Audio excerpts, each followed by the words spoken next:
defense from offense. He had 10 rebounds, I think, the other day against Drake, but just went 1 for 9. He just missed. To be honest, when you really look at all his shots, I thought they were all really good shots to where he could have gone 7 for 9 very, very easily. And so I just think for him to be consistent in his effort, consistent in his focus, finishing plays around the basket for us, and then rebounding is big and defending his position. He's a big key. He knows that. We've got to continue to challenge him. So do you been managing, or do you want to manage your guys' schedule with, you're obviously off for a week for finals, and then you're going to have a 10-day break. How do you kind of break that up and keep guys engaged and keep momentum, pushing forward? Yeah, this is the kind of tricky stretch, and that sometimes happens a little bit when you play in those tournaments where you play in 3 games in 4 days. You get a couple games out of the way there, and then we weren't able to get a 31st game. We just couldn't get anybody in that tournament to start a home-and-home series. We tried to do that, and that didn't work out, and so it kind of leaves you one little open slot. But the Christmas break is probably 1 day more than I do like the kids to have about 4 days, get home on the 22nd ideally and come back on the 26th, but because I think this is an important time for them to be with their families. It's something, that's the coach that I was under, that's what we did. I've kind of kept the same because what the importance of what the season really is all about. But we'll be fine. We'll get back on the 26th. We'll practice with it. Usually we don't practice that night. Usually it's more a conditioning or a shooting or a, hey, everybody's back, let's get going on the 27th. Because of that, we will have a legitimate practice on the 26th. Not 2 days necessarily, but we'll be in the gym, twice on the 27th, maybe on the 28th, a little bit more on the 29th, and then we'll be ready to go. But I'll say I preach to my guys a lot more than I have here. I've kind of taken a back seat in that way here, but I feel more comfortable when I'm doing that and letting those guys know that, hey, why don't I want you having hats on? Because does that translate in the real world when you're having dinner? Everything I want to talk to them about, I want it to be able to translate into the real world, because sometimes you can be in a cocoon in college athletics, but if I'm not, the things that I have to prepare them for is when they're not in the cocoon. When I always said to a team in the past, when the tsunami hits, are you prepared? Do you have a foundation?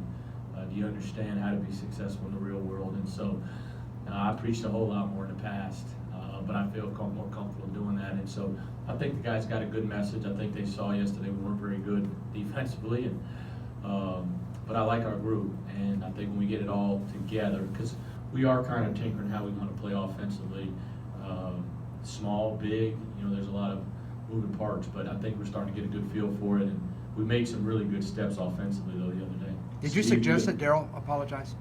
No, I did not. The only thing I told Daryl was I wanted him to just call Coach Rutter. That's all as far as I wanted it to go, and then later that night, I saw that he did that, which I texted him and told him I thought that was a nice gesture. I read the article. Daryl's a great kid. He's been here, and that's the one thing is I really wanted to message him to understand is whether you play at Iowa State for 1 year, you play for me for 1 year, you're one of my players, you're an Iowa State basketball player, and this is how we want to represent ourselves. Win, lose, or draw. We're going to do things the right way. And he, I won't say the quote. You read the whole article, it's a little bit different when you just read that one quote. It just sticks out, and you're like, holy smokes.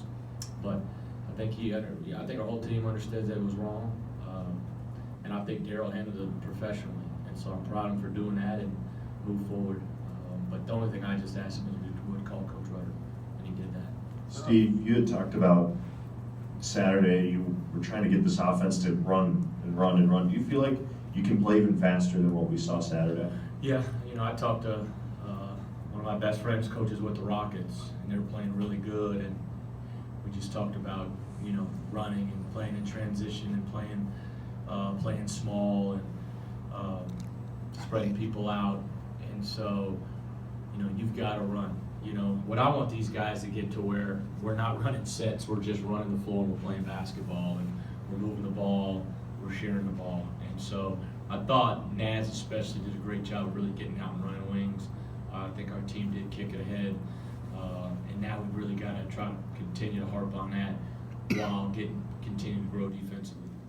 Has also talked after the game about the emphasis or focus in practice of feeding it into the post before it gets kicked out and just getting those kinds of paint touches. How much of an emphasis have you put on that just to try to get the defense a little bit offside one way or the other? Yeah, it's more just so, go inside out. I don't know. I mean, we don't have a dominant. I mean, it's not, you can watch us play or not watch us play or look at stats, but really, we don't have a dominant low post back to the basket. We don't, but that shouldn't hinder us from being able to score the basketball. But you still want to go in there because Deontay can play out of the post. Daryl can play out of the post.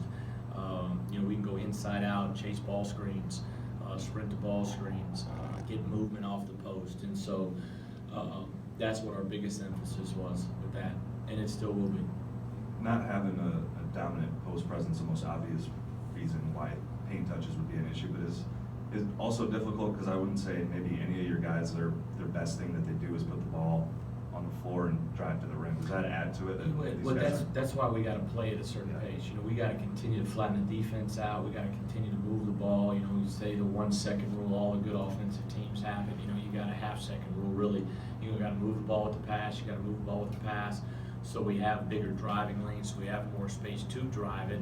So we're not driving against set defenses. And so I think we made great strides from a standpoint of, Matt Thomas, I think, had 5 assists. Naz had 5 assists. Monte, I think, only had 4. For him, 4 assists. You're like, man, you only had 4 assists. But those guys, I think they made the extra pass. They ran the wing. And now we just got to continue to do that because we've got to put pressure on the defense and really keep the floor really spaced.